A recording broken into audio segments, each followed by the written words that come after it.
ಎಲ್ಲ ನನ್ನ ಆತ್ಮೀಯ ವಿದ್ಯಾರ್ಥಿಗಳಿಗೆ ಪರಿಶ್ರಮ ನವೋದಯ ಯೂಟ್ಯೂಬ್ ಚಾನೆಲ್ಗೆ ಆತ್ಮೀಯವಾದ ಸ್ವಾಗತ.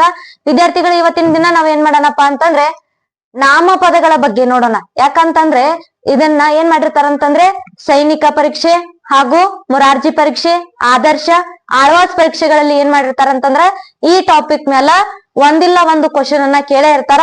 ಅದಕ್ಕ ಏನ್ ಮಾಡೋಣ ಅಂತಂದ್ರ ಸಂಪೂರ್ಣವಾಗಿ ನಾಮಪದಗಳ ಬಗ್ಗೆ ಏನ್ ಮಾಡೋಣ ಇವತ್ತಿನ ಕ್ಲಾಸ್ ಒಳಗ್ ನೋಡೋಣ. ಹಾಗಾದ್ರ ವಿದ್ಯಾರ್ಥಿಗಳೇ, ನಾಮಪದ ಅಂತಂದ್ರೆ ಏನ್ ನೋಡ್ರಿ ವಿದ್ಯಾರ್ಥಿಗಳು, ಏನ್ ನೋಡ್ರಿ ನಾಮಪದ ಅಂತ ಹೇಳಂದ್ರೆ ಏನ್ ನೋಡ್ರಿ, ನಾಮ ಪ್ರಕೃತಿಗೆ ನಾಮ ವಿಭಕ್ತಿ ಪ್ರತ್ಯಯಗಳು ಸೇರುವುದಕ್ಕೆ ಏನಂತ ಕರಿತೀವಿ ಅಂತಂದ್ರ ನಾಮಪದ ಅಂತ ಹೇಳಿ ಕರಿತೀವಿ. ಹೌದಾ? ನಾಮ ಪ್ರಕೃತಿಗೆ ನಾಮ ವಿಭಕ್ತಿ ಪ್ರತ್ಯಯಗಳು ಸೇರುವುದಕ್ಕೆ ನಾಮಪದ ಅಂತ ಹೇಳಿ ಕರಿತೀವಿ. ಇನ್ನೊಂದು ಡೆಫಿನಿಷನ್ ಬರ್ತದ ಇದಕ್ಕ ನೋಡ್ರಿ, ಏನಂತಂದ್ರ ಸ್ಥಳ, ವ್ಯಕ್ತಿ, ವಸ್ತು ಮತ್ತು ಪ್ರಾಣಿಗಳ ಹೆಸರನ್ನು ಸೂಚಿಸುವ ಪದಗಳಿಗೆ ಏನಂತ ಕರಿತೀವಿ ಅಂತಂದ್ರ ನಾವು ನಾಮಪದಗಳು ಅಂತ ಹೇಳಿ ಕರಿತೀವಿ. ಸ್ಥಳ, ವ್ಯಕ್ತಿ, ವಸ್ತು ಮತ್ತು ಪ್ರಾಣಿಗಳ ಹೆಸರನ್ನ ಸೂಚಿಸುವ ಪದಗಳಿಗೆ ಏನಂತ ಕರಿತೀವಿ ಅಂತಂದ್ರ ನಾಮಪದ ಅಂತ ಹೇಳಿ ಕರಿತೀವಿ. ಇಂಗ್ಲಿಷ್ ಒಳಗ್ ನೌನ್ ಅಂತ ಹೇಳಿ ಕರಿತೀವಿ. ಇಲ್ಲ ನೋಡ್ರಿ, ಏನಂತಂದ್ರ ಉದಾಹರಣೆಗೆ ರಾಮ ಅನ್ನೋದು ಏನಂತಂದ್ರ ನಾಮ ಪ್ರಕೃತಿ. ಹೌದಾ? ರಾಮ ಅನ್ನೋದೊಂದು ನಾಮ ಪ್ರಕೃತಿ. ಅದಕ್ಕೆ ವಿಭಕ್ತಿ ಪ್ರತ್ಯಯ ಇದೇನಂತಂದ್ರ ಪ್ರಥಮವು ದ್ವಿತೀಯ ಅನ್ನು ತೃತೀಯದ ವಿಭಕ್ತಿ ಪ್ರತ್ಯಯ ಇಂದ ಏನಾಗೈತೆ ಅಂತಂದ್ರ ರಾಮನ ಜೊತೆಗೆ ಸೇರಿದಾಗ ರಾಮನಿಂದ ಅಂತ ಹೇಳಾಗೈತಿ. ಹೌದಾ? ಇದು ಒಂದು ನಾಮಪದ. ಹೌದು, ಇದೊಂದು ನಾಮ ಪ್ರಕೃತಿ. ರಾಮ ಅನ್ನೋದು ನಾಮ ಪ್ರಕೃತಿ, ಇಂದ ಅನ್ನೋದು ವಿಭಕ್ತಿ ಪ್ರತ್ಯಯ. ಇದೆರಡು ಸೇರಿಸಿದಾಗ ಏನಾಗೈತೆ ಅಂತಂದ್ರ ಒಂದು ಸಂಪೂರ್ಣವಾಗಿ ನಾಮಪದ ಅಂತ ಹೇಳಾಗೈತ. ಹಾಗಾದ್ರೆ ವಿದ್ಯಾರ್ಥಿಗಳೇ, ನಾಮ ಪ್ರಕೃತಿ ಅಂತಂದ್ರೆ ಏನು ಅಂತ ನೋಡ್ರಿ. ನಾಮಪದದ ಮೂಲ ರೂಪವೇ ನಾಮ ಪ್ರಕೃತಿ. ಹೌದಾ? ನಾಮಪದದ ಮೂಲ ರೂಪ ಏನಿರ್ತೈತಲ್ಲ ಇಲ್ಲಿ, ಅದೇ ಏನಂತಂದ್ರ ನಾಮ ಪ್ರಕೃತಿ ಅಂತ ಹೇಳಿ ಕರಿತೀವಿ. ನಾಮ ಪ್ರಕೃತಿ ಇಲ್ಲಿ ಧಾತುಗಳೊಳಗುನು ಬರ್ತೈತ್ರಿ. ಕ್ರಿಯಾಪದದ ಮೂಲ ರೂಪವೇ ಏನ್ರಿ? ಧಾತು. ಹಾಗ ಏನಂತಂದ್ರೆ ನಾಮಪದದ ಮೂಲ ರೂಪ ಏನಿರ್ತೈತಲ್ಲ ಅದ ಏನ ನಾಮ ಪ್ರಕೃತಿ. ಉದಾಹರಣೆಗೆ ಮರ ಐತ್ ನೋಡ್ರಿ. ಉದಾಹರಣೆಗೆ ಮರ ಅಂತ ಹೇಳಿ ಕೊಟ್ಟಿದೀನಿ. ಮರಕ್ಕ ಯಾವುದೇ ವಿಭಕ್ತಿ ಪ್ರತ್ಯಯವನ್ನ ಸೇರಿಸಿದಾಗ ಏನಾಗ್ತೈತಿ ಅಂತಂದ್ರ ಮರದಿಂದ ಮಾಡ್ಬೋದು. ನಾವ ಮರ ಪ್ಲಸ್ ಇಂದ ಮಾಡ್ಬೋದು. ಹೌದಾ? ಇದೇನಂತಂದ್ರ ಇಂದ ಅನ್ನೋದು ವಿಭಕ್ತಿ ಪ್ರತ್ಯಯ, ಮರ ಅನ್ನೋದು ನಾಮ ಪ್ರಕೃತಿ. ಹಾಗಾಗಿ ನಾಮಪದ ಆಗೈತಿ. ಇನ್ನೊಂದಿಷ್ಟು ಉದಾಹರಣೆಗಳನ್ನ ನೋಡ್ರಿ. ಕಲ್ಲು, ರಾಮ, ಭೀಮ, ರುದ್ರೇಶ, ಈಶ್ವರ, ಕುರ್ಚಿ, ಧಾರವಾಡ ಅನ್ನೋದೇನು ಒಂದು ಸ್ಥಳದ ಹೆಸರು. ಹೌದಾ? ಕುರ್ಚಿ ಅಂತಂದ್ರೆ ಏನು? ಒಂದು ವಸ್ತುವಿನ ಹೆಸರು. ಈಶ್ವರ ಅಂತಂದ್ರೆ ಒಬ್ಬ ವ್ಯಕ್ತಿಯ ಹೆಸರು. ಇವುಗಳಿಗೆ ಏನಂತ ಕರಿತೀವಿ ಅಂತಂದ್ರ ನಾವು ನಾಮಪದಗಳು ಅಂತ ಹೇಳಿ ಕರಿತೀವಿ. ವಿದ್ಯಾರ್ಥಿಗಳ ಮುಂದಿನದಾಗಿ ನೋಡ್ರಿ, ನಾಮ ಪ್ರಕೃತಿಯ ಪ್ರಕಾರಗಳು. ನಾಮ ಪ್ರಕೃತಿಯೊಳಗೆ ಏನ್ ಬರ್ತಾವ ಅಂತಂದ್ರ ಪ್ರಕಾರಗಳು ಬರ್ತಾವ. ಯಾವ್ಯಾವ ಅಂತಂದ್ರ ಒಂದು ಸಹಜ ನಾಮ ಪ್ರಕೃತಿ, ಇನ್ನೊಂದು ಸಾಧಿತ ನಾಮ ಪ್ರಕೃತಿ ಅಂತ ಹೇಳಿ ಕರಿತೀವಿ. ಹಾಗಾದ್ರೆ ವಿದ್ಯಾರ್ಥಿಗಳೇ, ಮೊದಲನೆಯದಾಗಿ ಸಹಜ ನಾಮ ಪ್ರಕೃತಿಯಲ್ಲಿ ಪ್ರಕಾರಗಳು ಅಂತ ಹೇಳಿ ಬರ್ತಾವ. ನಿಮಗ ಕೇಳೋ ಕ್ವಶನ್ಸ್ ಈ ಟಾಪಿಕ್ ಮೇಲನ ಬಂದಿರ್ತದ. ಯಾಕಂತಂದ್ರ ಇಲ್ಲಿ ವಸ್ತುವಾಚಕ ನಾಮಪದ. ಹೌದಾ? ವಸ್ತುವಾಚಕ ನಾಮಪದ, ಗುಣವಾಚಕ ನಾಮಪದ, ಸಂಖ್ಯಾವಾಚಕ ನಾಮಪದ, ಸಂಖ್ಯೆಯವಾಚಕ ನಾಮಪದ, ಆಮೇಲೆ ಪರಿಮಾಣವಾಚಕ ನಾಮಪದ, ಪ್ರಕಾರವಾಚಕ ನಾಮಪದ, ದಿಗ್ವಾಚಕ ನಾಮಪದ, ಭಾವನಾಮ ಮತ್ತು ಸರ್ವನಾಮಗಳ ಮೇಲೆ ಏನ್ ಕೇಳ್ತಾರ ಅಂತಂದ್ರ ನಿಮಗ್ ಪ್ರಶ್ನೆಗಳನ್ನ ಕೇಳ್ತಾರ. ಹಾಗಾದ್ರೆ ಇವುಗಳನ್ನ ಏನ್ ಮಾಡೋಣ ಅಂತಂದ್ರ ಒಂದೊಂದಾಗಿ ನೋಡೋಣ. ನೋಡ್ರಿ, ವಸ್ತುವಾಚಕದಲ್ಲಿ 3 ಪ್ರಕಾರಗಳು. ಫಸ್ಟ್ನೇದೇನಿತ್ತು ನಮಗ ನಾಮಪದದೊಳಗ? ಇಲ್ಲಿ ನೋಡ್ರಿ, ಸಹಜ ನಾಮ ಪ್ರಕೃತಿಯ ಪ್ರಕಾರಗಳೊಳಗ ಫಸ್ಟ್ ಒನ್ ಏನಿತ್ತು? ವಸ್ತುವಾಚಕ ನಾಮಪದ ಇತ್ತು. ಅದ್ರೊಳಗೆ ಎಷ್ಟು ಪ್ರಕಾರಗಳು ಬರ್ತಾವ ನೋಡ್ರಿ. ವಸ್ತುವಾಚಕ ನಾಮಪದದಲ್ಲಿ 3 ಪ್ರಕಾರಗಳು. ವಸ್ತುವಾಚಕ ನಾಮಪದದಲ್ಲಿ ಎಷ್ಟು ಪ್ರಕಾರಗಳು? 3 ಪ್ರಕಾರಗಳು. ಹಾಗಾದ್ರೆ ಒಂದೇದ್ ಯಾವ್ದು ಅಂತಂದ್ರ ರೂಢನಾಮ. ಒಂದೇದ್ ಯಾವ್ದು? ರೂಢನಾಮ.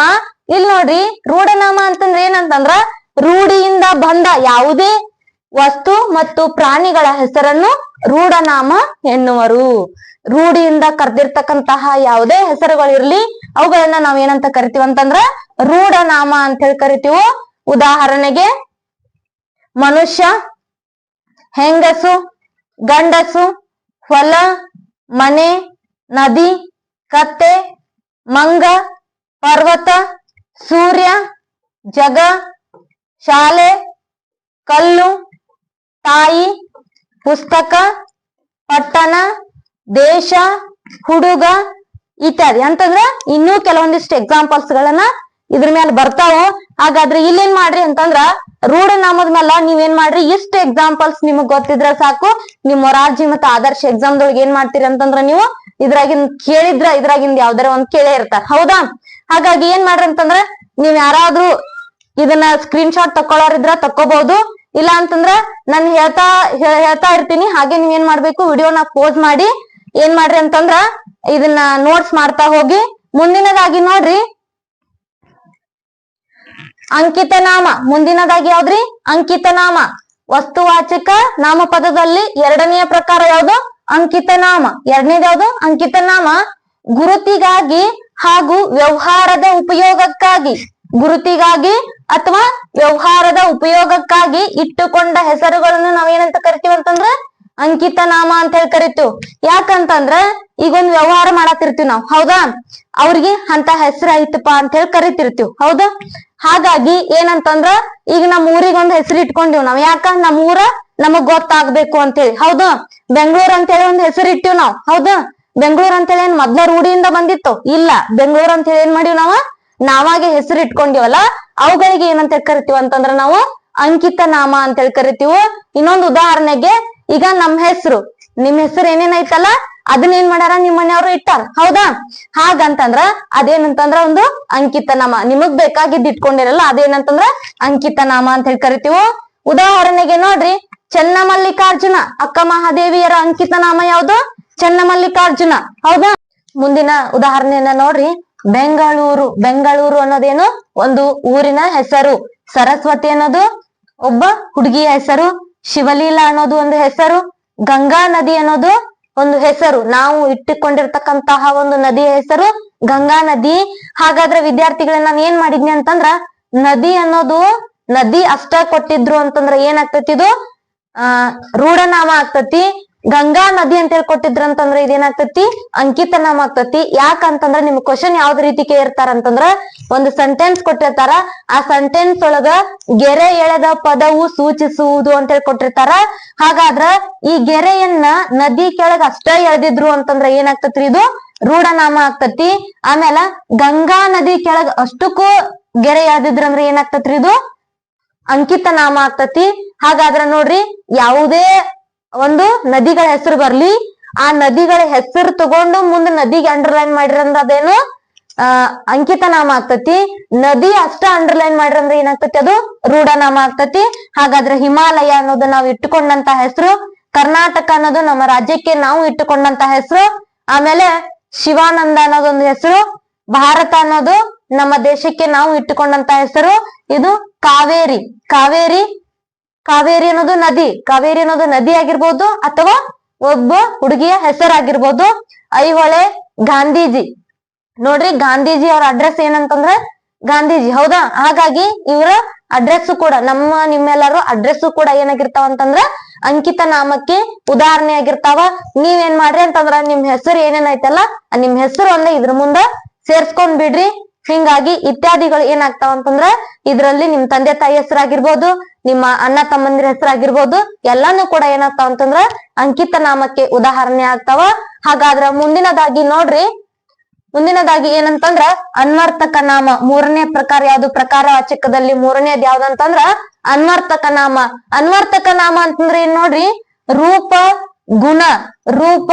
ಗುಣ ವೃತ್ತಿ ಸ್ವಭಾವ ಇಂತಹ ವಿಶೇಷವಾದ ಏನಂತಂದ್ರ ರೂಪ ಗುಣ. ಅವ ರೂಪ ಅಂತಂದ್ರ ಏನ್ರಿ? ನೋಡುವ ನೋಟ, ಹೌದು? ಅವ ಕಪ್ಪಗದಾನ, ಬಿಳುಪದಾನ, ಡುಮ್ಮದಾನ ಅಂತ ಹೇಳ್ತಿರ್ತೀವಿ ನಾವು. ಹಾಗಾಗಿ ಅವರ ರೂಪ ಗುಣ ಒಳ್ಳೆಯ ಗುಣ ಐತಿ, ಕೆಟ್ಟ ಗುಣ ಐತಿ ಅಂತೇಳಿ ಅಬ್ಸರ್ವ್ ಮಾಡ್ತಿರ್ತೀವ. ಅಂತ ಗುಣ ಮತ್ತ ವೃತ್ತಿ, ಅವನ್ ಮಾಡುವಂತ ಕೆಲಸ. ವೃತ್ತಿ ಅಂತಂದ್ರೆ ಏನ್ರಿ? ಕೆಲಸಕ್ಕೆ ಸಂಬಂಧಪಟ್ಟಂತೆ ಮತ್ತ ಅವನ ಸ್ವಭಾವಕ್ಕೆ ಸಂಬಂಧಪಟ್ಟಂತೆ ಇಂತಹ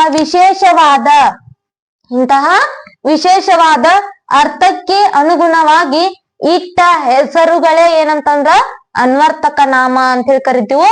ಹಾಗಾದ್ರ ನೋಡ್ರಿ, ಇಲ್ಲಿ ಉದಾಹರಣೆಗೆ ಏನಾಗ್ತೈತೆ ಅಂತಂದ್ರ ವ್ಯಾಪಾರಿ ಅನ್ನೋದು ನಾವು ಇಟ್ಟುಕೊಂಡಂತಹ ಹೆಸರು. ಅವ ಯಾವ್ದೇ ವ್ಯಾಪಾರಿ ಆಗಿರ್ಲಿ, ಹೌದಾ, ಅವ ಕಾಯಿಪಲ್ಯ ಮಾರುವಂತ ವ್ಯಾಪಾರಿ ಆಗಿರ್ಲಿ ಅಥವಾ ಅವ್ನ ಬುಕ್ ಸ್ಟಾಲ್ ವ್ಯಾಪಾರಿ ಆಗಿರ್ಲಿ, ಹೌದಾ, ಅವಂಗ ಏನಂತ ಕರಿತೀವಿ ಅಂತಂದ್ರ ನಾವು ಅವನ ವೃತ್ತಿಗೆ ಅನುಗುಣವಾಗಿ ಅವನನ್ನ ಏನ್ ಕರಿತೀವೋ ವ್ಯಾಪಾರಿ ಅಂತ ಹೇಳಿ ಕರಿತೀವಿ. ರೋಗಿ, ಅವನನ್ನ ನೋಡಿದ ತಕ್ಷಣ, ಅವನನ್ನ ರೂಪ ನೋಡಿದ್ವಿ ಅಥವಾ ಅವನನ್ನ ಸ್ವಭಾವ ನೋಡಿ ಇವನಿಗೆ ನಾವ್ ಆರಾಮಿಲ್ಲ ಅಂತೇಳಿ ಹೇಳ್ಬೋದು, ಅದಕ್ಕೆ ರೋಗಿ ಅಂತೇಳಿ ಕರಿತೀವಿ. ಯೋಗಿ, ಒಬ್ಬ ಜ್ಞಾನಿಯನ್ನ ನೋಡುವ ನೋಟದಿಂದ, ಅವನ ಗುಣದಿಂದ, ಅವನ ರೂಪದಿಂದ ನಾವ್ ಏನಂತ ಕರಿಬಹುದು, ಯೋಗಿ ಅಂತ ಕರಿಬಹುದು. ಇಂಥವಕ್ ಏನಂತಂದ್ರ ನಾವು ಅನ್ವರ್ತಕ ನಾಮ ಅಂತ ಹೇಳಿ ಕರಿತೀವಿ. ಬಳೆಗಾರ, ಬಳೆಗಾರ ಅಂತಂದ್ರೆ ಬಳೆ ಇಡ್ಸೋರ್ಗೆ, ಹೌದು, ಅವ್ರಿಗೂ ಕೂಡ ಅದೊಂದು ವೃತ್ತಿ. ಬಳೆಗಾರ ಅನ್ನೋದು ಒಂದು ವೃತ್ತಿ, ಹಾಗಾಗಿ ಅವ್ರಿಗೂ ಕೂಡ ನಾವ್ ಏನಂತ ಕರಿತೀವಿ ಅಂತಂದ್ರ ಅನ್ವರ್ತಕ ನಾಮಪದ ಆಗಿರ್ತತಿದು. ಪೂಜಾರಿ, ಪೂಜೆ ಮಾಡೋರು ಕೂಡ ಏನಂತಂದ್ರ ಪೂಜಾರಿ ಅನ್ನೋರು ಅನ್ವರ್ತಕ ನಾಮಕ್ಕೆ ಉದಾಹರಣೆ ಆಗಿರ್ತದ ಈ ವರ್ಡ್.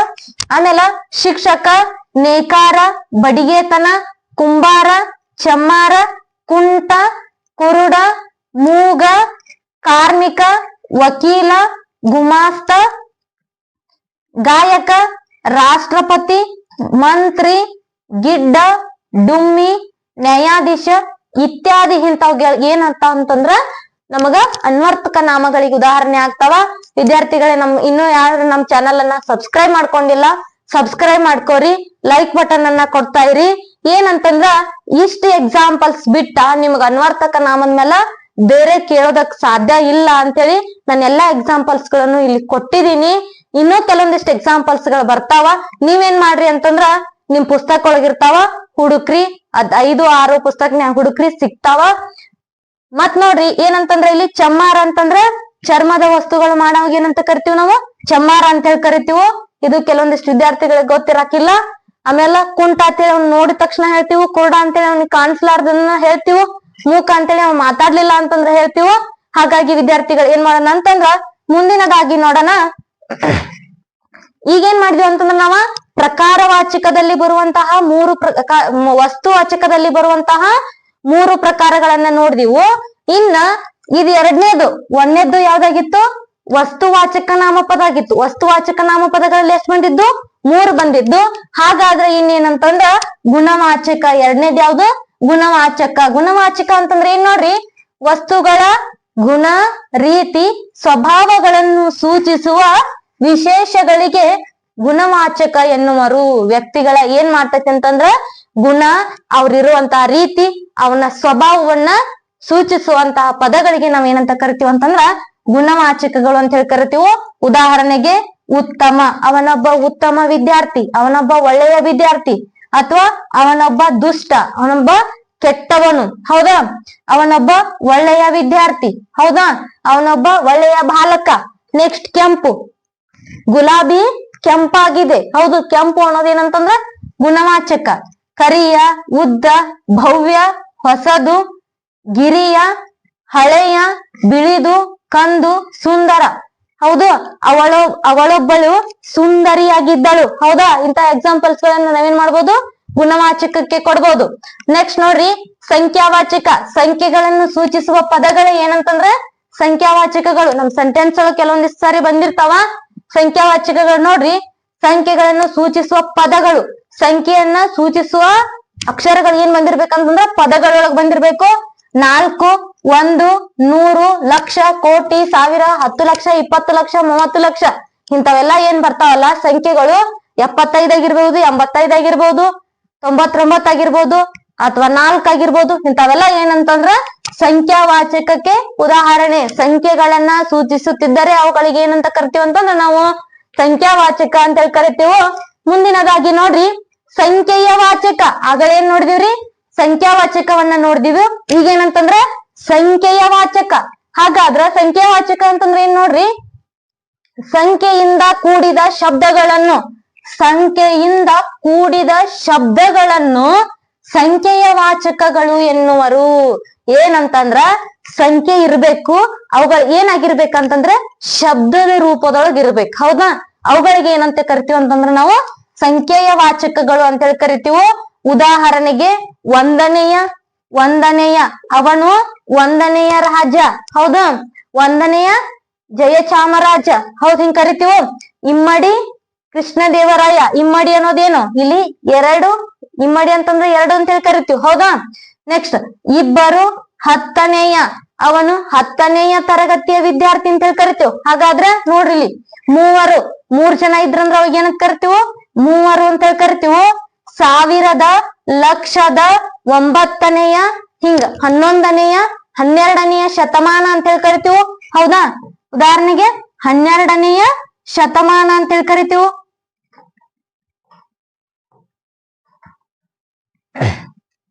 ನೋಡ್ರಿ ಏನ್ ಕರಿತೀವಿ ಅಂತಂದ್ರ 12ನೆಯ ಶತಮಾನ ಅಂತ ಹೇಳಿ ಕರಿತೀವಲ್ಲ, ಇದೇನ್ ಬಂದಿರ್ತೈತಲ್ಲ ನೇಯ ಶಬ್ದದೊಳಗ್ ಬಂದಿರ್ತೈತಲ್ಲ ಅದಕ್ಕೆ ಏನಂತ ಕರಿತೀವಿ ಅಂತಂದ್ರ ನಾವು ಸಂಖ್ಯೆಯ ವಾಚಕ ಅಂತ ಹೇಳಿ ಕರಿತೀವಿ. ಸಂಖ್ಯಾವಾಚಕಕ್ಕೂ ಮತ್ತು ಸಂಖ್ಯೆಯ ವಾಚಕಕ್ಕೂ ಕೆಲವೊಂದಿಷ್ಟು ಡಿಫ್ರೆನ್ಸ್ ಗಳದಾವ, ವ್ಯತ್ಯಾಸಗಳದಾವ. ಅವನ್ ನೀವ್ ಏನ್ ಮಾಡ್ಬೇಕಂತಂದ್ರ ಅಬ್ಸರ್ವ್ ಮಾಡ್ಬೇಕು. ಇವುಗಳು ಏನ್ ಮಾಡಿರ್ತಾವ ಅಂತಂದ್ರ ಶಬ್ದದೊಳಗ್ ಬಂದಿರ್ತಾವ, ಅವುಗಳು ಏನಾಗಿರ್ತಾವ ಅಂತಂದ್ರ ಡೈರೆಕ್ಟ್ ಆಗಿ ಸಂಖ್ಯೆ ಒಳಗ್ ಬಂದಿರ್ತಾವ. ಮುಂದಿನದಾಗಿ ನೋಡ್ರಿ ಭಾವನಾಮ. ಮುಂದಿನದಾಗಿ ಏನು ಭಾವನಾಮ. ಇದು ಕೂಡ ಏನಂತಂದ್ರ ನಾಮ ಪ್ರಕೃತಿಯಲ್ಲಿ ಒಂದು ವಿಧ. ವಸ್ತುವಿನ ಭಾವ ಗುಣ, ಭಾವ ಗುಣ ಧರ್ಮ ಮತ್ತು ಕ್ರಿಯೆಗಳ ಭಾವಗಳನ್ನು ಸೂಚಿಸುವ ಶಬ್ದಗಳಿಗೆ ಭಾವನಾಮ ಅಂತ ಹೇಳಿ ಕರಿತೀವಿ. ಏನ್ರಿ ಭಾವ ಗುಣ ಧರ್ಮ ಮತ್ತು ಕ್ರಿಯೆಗಳ ಭಾವ ಅಂತಂದ್ರೆ ಯಾವ್ದೋ ಒಂದು ಕ್ರಿಯೆ ನಡೆಯತಿರ್ತತಿ. ಈಗ ಒಂದ ಎಕ್ಸಾಂಪಲ್ ಅಪಘಾತ ನಡೀತಂತಂದ್ರೆ ಏನಾಗ್ತತಿ, ಅಯ್ಯೋ ಅಲ್ಲಿ ಅಪಘಾತ ಆಯ್ತು ಅಂತ ಹೇಳಿ ಹೇಳ್ತೀವೋ. ಹಾಗಾಗಿ ಅಲ್ಲೊಂದ್ ಏನೋ ಕ್ರಿಯೆ ನಡ್ದತಿ, ಅದರ ಭಾವನಾಮವನ್ನ ಸೂಚಿಸುವುದಕ್ಕೆ ಏನಂತ ಕರಿತೀವಿ ಅಂತಂದ್ರ ನಾವು ಭಾವನಾಮ ಅಂತ ಹೇಳಿ ಕರಿತೀವಿ. ಇಲ್ಲಿ ನೋಡ್ರಿ ಉದಾಹರಣೆಗೆ ನೋಟ. ಅಲ್ಲಿ ನಾ ಏನೋ ನೋಡಾತನಿ, ಅದು ಒಂದು ನನ್ನ ಭಾವನೆ, ಹೌದಾ. ನಾವೊಂದ್ ಏನೋ ಚಂದ ಕಾಣ್ಸತೈತಿ ನನಗ, ನನ್ನನ್ನ ಅದೇನ್ ಮಾಡತೈತಿ ಅಂತಂದ್ರ ಆಕರ್ಷಣೆ ಮಾಡತೈತಿ, ಅದನ್ನ ಏನ್ ಮಾಡ್ತಾನ ಅಂತಂದ್ರ ಮನಸಾರೆ ನೋಡ್ತಾನ. ಹಾಗಾಗಿ ನೋಟ ಅನ್ನೋದೇನೋ ಒಂದು ಭಾವನಾಮ. ಕಪ್ಪು ಅದು ಕೂಡ ಒಂದು ಭಾವನಾಮ. ಮಾಟ, ಮಾಟ ಅಂತಂದ್ರ ಏನಾದ್ರೂ ಮಾಡ್ತಿರ್ತೀವಿ, ಹೌದಾ, ಅದು ಕೂಡ ಒಂದ್ ಏನಂತಂದ್ರ ಭಾವನೆ. ನೆಕ್ಸ್ಟ್ ಸಿರಿತನ. ನೀನು ಸಿರಿತನದಿಂದ ಇದ್ದೀಯ ಅಥವಾ ನೀನು ಬಡತನದಿಂದ ಇದ್ದೀಯ ಅಂತ ಹೇಳಿ ಹೇಳ್ತಿರ್ತೀವಿ, ಅದು ಕೂಡ ಏನಂತಂದ್ರ ಒಂದು ಭಾವನಾಮ. ಸಿಟ್ಟು, ಶಾಂತತೆ, ಕೂಟ, ಬಿಳುಪು. ಕೂಟ ಅಂತಂದ್ರೆ ಒಂದು ಸಮೂಹ ಕೂಡ, ಅದು ಒಂದ್ ಏನಂತಂದ್ರ ಭಾವನಾಮಕ್ಕೆ ಉದಾಹರಣೆ ಆಗ್ತದ. ಹಾಗಾದ್ರೆ ವಿದ್ಯಾರ್ಥಿಗಳೇ ಮುಂದಿನ ನೋಡ್ರಿ ಪರಿಮಾಣವಾಚಕ. ಏನ್ರಿ ಮುಂದಿಂದು ಪರಿಮಾಣವಾಚಕ. ಪರಿಮಾಣವಾಚಕ ನಾಮಪದ ಅಂತಂದ್ರ ವಸ್ತುಗಳ ಗಾತ್ರ, ಅಳತೆ, ಪರಿಮಾಣಗಳನ್ನು ಸೂಚಿಸುವ ಪದಗಳು.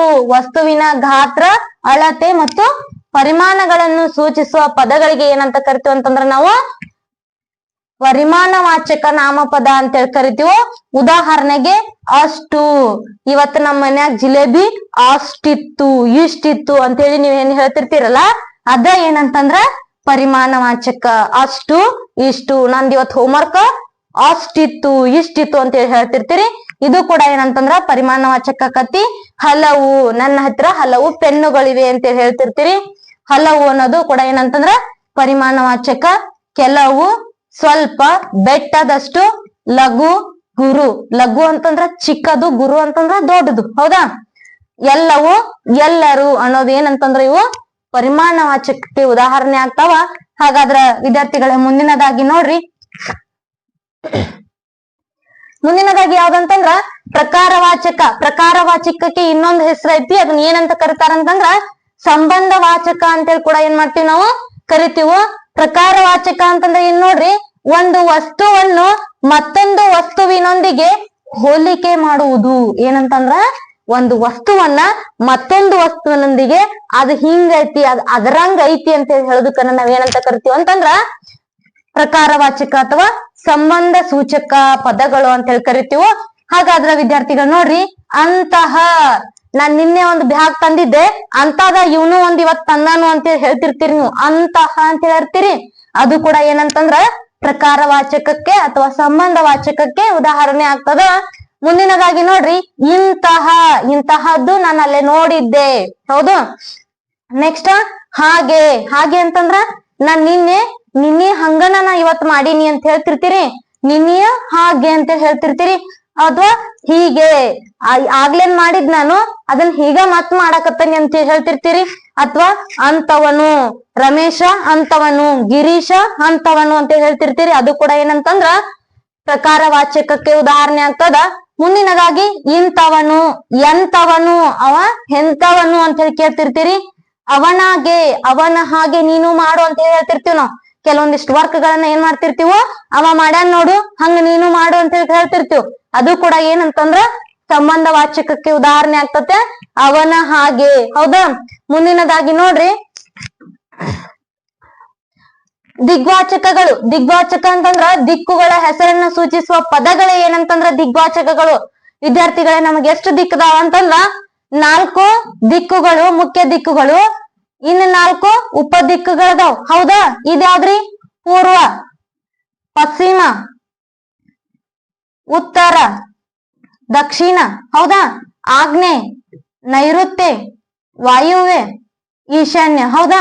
ಹಿಂಗೇನದಾವ ಅಂತಂದ್ರೆ 4 ಮುಖ್ಯ ದಿಕ್ಕುಗಳು, ಇನ್ನು 4 ಉಪ ಮುಖ್ಯ ದಿಕ್ಕುಗಳದಾವಲ್ಲ. ಈ ದಿಕ್ಕುಗಳನ್ನ ಸೂಚಿಸುವ ಪದಗಳೇ ಏನಂತಂದ್ರ ನಮಗ ದಿಗ್ವಾಚಕಗಳು ಅಂತ ಹೇಳಿ ಕರಿತೀವಿ.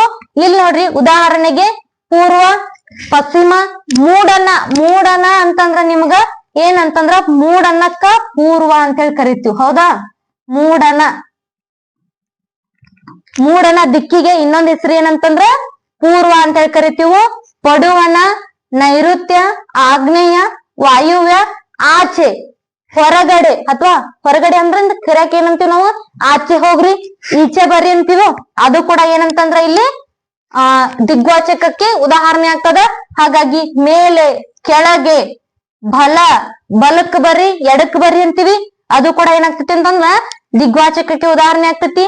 ಆ ಕಡೆ ಹೋಗ್ರಿ, ಈ ಕಡೆ ಬರ್ರಿ ಅಂತಿರ್ತೀವಿ. ಅಥವಾ ತೆಂಕಣ. ತೆಂಕಣ ದಿಕ್ಕು ಅಂತಂದ್ರ ಉತ್ತರ ದಿಕ್ಕಿಗೆ ನಾವೇನಂತ ಕರಿತೀವಿ ಅಂತಂದ್ರ ತೆಂಕಣ ದಿಕ್ಕು ಅಂತ ಹೇಳಿ ಕರಿತೀವಿ. ಬಡಗಣ ಅಂತಂದ್ರ ದಕ್ಷಿಣ. ಇಲ್ಲಿನ ಪಡುವಣ ಅಂತಂದ್ರ ಪಶ್ಚಿಮ. ಪಡುವಣ ಅಂತ ಹೇಳಿಂದ್ರ ಪಶ್ಚಿಮ, ತೆಂಕಣ ಅಂತಂದ್ರ ಉತ್ತರ, ದಕ್ಷಿಣಕ್ಕ ಬಡಗಣ ಅಂತ ಹೇಳಿ ಕರಿತೀವಿ. ಹೌದಾ? ಇಂತಹ ಎಲ್ಲಾ ದಿಕ್ಕುಗಳ ಹೆಸರನ್ನು ಸೂಚಿಸುವುದಕ್ಕೆ ನಾವ್ ಏನಂತ ಕರಿತೀವಿ ಅಂತಂದ್ರ ದಿಗ್ವಾಚಕಗಳು ಅಂತ ಹೇಳಿ ಕರಿತೀವಿ. ಮುಂದಿನದಾಗಿ ನೋಡ್ರಿ, ಲಾಸ್ಟ್ ಏನಂತಂದ್ರ ಸರ್ವನಾಮಗಳು.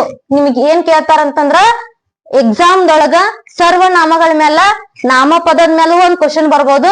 ಮತ್ ಬಿಟ್ರ ಇನ್ನೊಂದ್ ಏನ್ ಬರ್ಬೋದು ಅಂತಂದ್ರ ಸರ್ವನಾಮದ ಮೇಲ. ವೆರಿ ಇಂಪಾರ್ಟೆಂಟ್ ಟಾಪಿಕ್ ಇದು.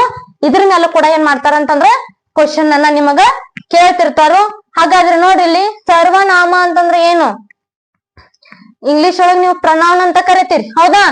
ಸರ್ವನಾಮ ಅಂತಂದ್ರ ನಾಮಪದದ ಬದಲಾಗಿ ಬಳಸುವ ಪದಗಳೇ ಏನಂತಂದ್ರ ಸರ್ವನಾಮ. ನಾಮಪದದ ಬದಲಾಗಿ ಬಳಸುವ ಪದಗಳೇ ಏನಂತಂದ್ರ ಸರ್ವನಾಮ ಅಂತ ಹೇಳಿ ಕರಿತೀವಿ.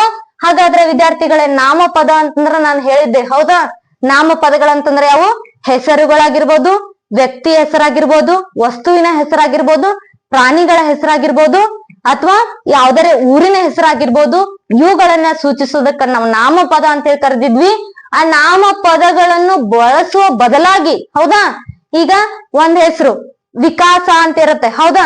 ವಿಕಾಸ ಅಂತ ಹೇಳಿ ಒಂದು ಪ್ಯಾಸೇಜ್ ಬರಿಬೇಕಾದ್ರೆ ನಾವೇನ್ ಮಾಡ್ತೀವಿ? ಒಂದ್ ಪ್ಯಾರಾಗ್ರಾಫ್ ವಿಕಾಸದ ಬಗ್ಗೆ ಬರಿಬೇಕಂತಂದ್ರ ವಿಕಾಸ ಶಾಲೆಗೆ ಬಂದನು ಒಂದ್ ಬರಿತೀವಿ, ಒಂದ್ ಸೆಂಟೆನ್ಸ್. ಹಾಗಾದ್ರೆ ಅದ್ರ ಮುಂದಿನ ಸೆಂಟೆನ್ಸ್ ಏನ್ ಮಾಡ್ತೀವಿ ನಾವು? ಫುಲ್ ಪಾಯಿಂಟ್ ಇಟ್ಟ ಅವನು ಊಟ ಮಾಡಿದನು, ಅವನು ಅಭ್ಯಾಸ ಮಾಡಿದನು. ಅವನು ಅಂತೇಳಿ ಏನ್ ಬಳಸ್ತೀವಲ್ಲ, ಅದ ಏನಂತಂದ್ರ ಅಲ್ಲಿ ಸರ್ವನಾಮಕ್ಕೆ ಉದಾಹರಣೆ ಆಗ್ತದ. ಹಾಗಾದ್ರೆ ನೋಡ್ರಿ, ಸರ್ವನಾಮದೊಳಗ ಪ್ರಕಾರಗಳಿದಾವ. ಸರ್ವನಾಮದೊಳಗ 4ರಿಂದ ಜಾಸ್ತಿನ ಪ್ರಕಾರಗಳು ಬರ್ತಾವ. ಹಾಗಾದ್ರೆ ವಿದ್ಯಾರ್ಥಿಗಳು ನೋಡ್ರಿ, ಒಂದೇದ್ ಯಾವ್ದಂತಂದ್ರ ಪುರುಷಾರ್ಥಕ ಸರ್ವನಾಮ ಅಂತ ಹೇಳಿ ಕರಿತೀವಿ. ಪುರುಷಾರ್ಥಕ ಸರ್ವನಾಮದೊಳಗ ಉತ್ತಮ ಪುರುಷ, ಮಧ್ಯಮ ಪುರುಷ, ಪ್ರಥಮ ಪುರುಷ ಅಂತ ಹೇಳಿ ಬರ್ತದ. ಇಲ್ಲಿ ನೋಡ್ರಿ, ಉತ್ತಮ ಪುರುಷ ಏಕವಚನದೊಳಗೆ ಏನಾಗ್ತೈತಿ ಅಂತಂದ್ರ ಇದು ನಾನು ಅಂತ ಹೇಳಿ ಆಗ್ತದ. ಬಹುವಚನದೊಳಗೆ ಏನಾಗ್ತಿವಿ ನಾವು? ನಾವು ಅಂತ ಹೇಳಿ ಆಗ್ತಿವಿ. ನಾನು ಇದ್ದವನು ನಾವು ಬಹಳಷ್ಟು ಜನ ಕೂಡಿದೆ ಅಂತಂದ್ರ ನಾವೇನ್ ಅನ್ಕೋತೀವೋ ನಾವು ಅಂತ ಹೇಳ್ತೀವಿ. ಹೌದಾ? ಹಾಗಾದ್ರ ಮಧ್ಯಮ ಪುರುಷದೊಳಗ ನೀನು ಅಂತ ಹೇಳ್ತೀನಿ ನಾನು. ಹೌದಾ? ಏಕವಚನದೊಳಗ ನೀನು ಅಂತ ಹೇಳ್ತೀನೋ. ಇನ್ನಲ್ಲೇ ಬಾಳ ಜನ ಇದ್ರಂತಂದ್ರ ನೀವು ಅಂತ ಹೇಳಿ ನಾ ಟಾರ್ಗೆಟ್ ಮಾಡ್ತೀನಿ ಅವ್ರಿಗೆ. ಹೌದಾ? ಒಬ್ರ ಇದ್ರಂತಂದ್ರ ನೀನು, ಬಹಳ ಜನ ಇದ್ರಂತಂದ್ರ ಏನಂತೀನಿ ನಾನು? ನೀವು ಅಂತ ಹೇಳಿ ಕರಿತೀನೋ. ನೆಕ್ಸ್ಟ್ ಏನಂತಂದ್ರ ಪ್ರಥಮ ಪುರುಷ. ಪ್ರಥಮ ಪುರುಷ ಏಕವಚನದಲ್ಲಿ ಅವನು, ಅವಳು, ಅದು.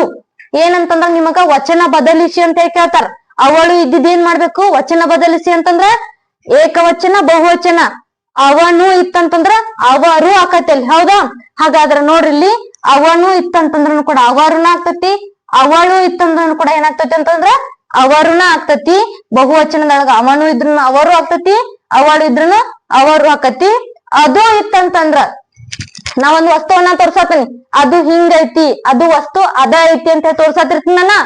ಅಲ್ಲಿ ಬಹಳಷ್ಟು ವಸ್ತುಗಳಿದ್ದು ಅಂತಂದ್ರ ಅದ ರೀತಿಯಾದಂತ ಬಹಳಷ್ಟು ವಸ್ತುಗಳಿದ್ದು ಅಂತಂದ್ರ ಏನ್ ಮಾಡ್ತೇನೆ ನಾನು, ಅದು ಇದ್ದಿದ್ದು ಹೋಗಿ ಅವು ಅಂತೇಳಿ ನಾನ ತೋರಿಸ್ತೀನಿ.